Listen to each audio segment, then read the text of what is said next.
Looking at the optimizer history plots, we can see that at the location of the dotted line, the RRS+CAE optimizer switches from design space exploration, space filling, to reactive exploitation, reactive searching. This is what makes the machine learning system so efficient, bringing accurate optimization results with small datasets. You can see that the reactive response surface has found a region of the design space where efficiency is improved, P-min is increased, and the target throat area is well within bounds. All this found in just 57 candidate cases being assessed in high-fidelity CFD across the 3 operating points.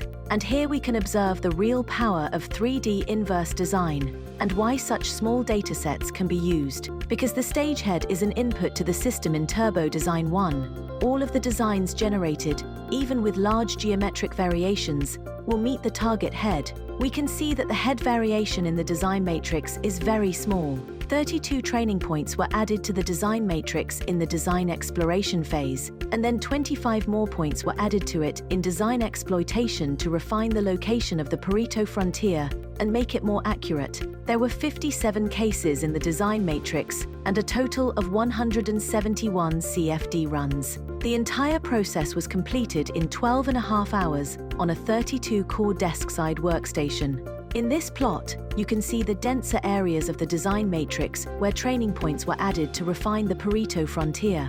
In Turbo Design 1, we can better visualize the Pareto front by defining a color map and marker size to show the other objectives/constraints in the design space. So in this case, we want to have points in the top right area, high OP1 and OP2 efficiency, yellow-colored, high OP3 efficiency, and large marker size, high P-min.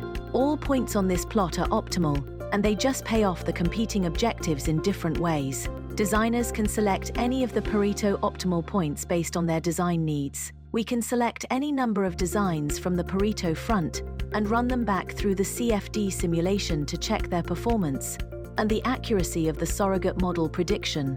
Here, the performance characteristics of both selected optimal designs are compared with those of the baseline designs. The stage efficiency has considerably increased, and even under the part load condition, it shows better efficiency than the baseline's separate design. We can see that the head requirement is satisfied in the optimal designs. The reason behind this improvement can be seen in the flow field visualization, where the physics-enhanced machine learning approach has been successful in eliminating flow non-uniformities within the impeller flow passage, such as low momentum zones and flow separations. We cross-checked the predicted outputs from our reactive response surface model against the high-fidelity CFD results. We can see that the prediction accuracy of the RRS models is very high.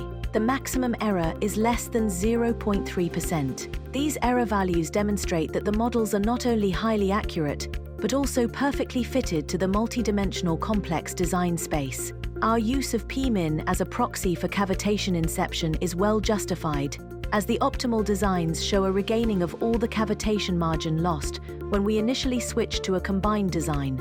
The head breakdown is improved by 18% in the optimal designs and is essentially identical to that of the baseline separate design. These vapor volume fraction contours and isovolumes demonstrate the improvement in the optimal design's suction performance. The upper row shows the baseline design, while the lower row shows the optimal design. Both are evaluated under 2 different values of NPSHA.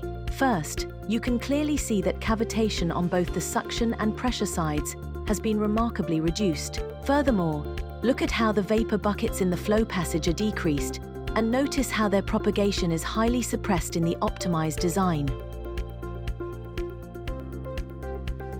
This turbo pump case study was presented at ASME Turbo Expo 2026 in Italy. So, in conclusion, we have shown how realizing a set of requirements for building a physics-enhanced machine learning system can lead to usable and efficient gains in stage performance. The reactive response surface with CAE model is an ideal method for delivering optimal designs in a multi-point, multi-objective design space, coupled directly to the most popular simulation tools supplied by Cadence, ANSYS, and Siemens. For a fraction of the total cost traditionally associated with large-scale, high-fidelity optimization studies involving complex geometry and flow interaction, this machine learning system, available right now, can be applied to pump stages of all types. we have successfully applied the same optimization method to various multi-point multi-objective applications in turbomachinery, including turbocharger compressors, Francis turbine runners,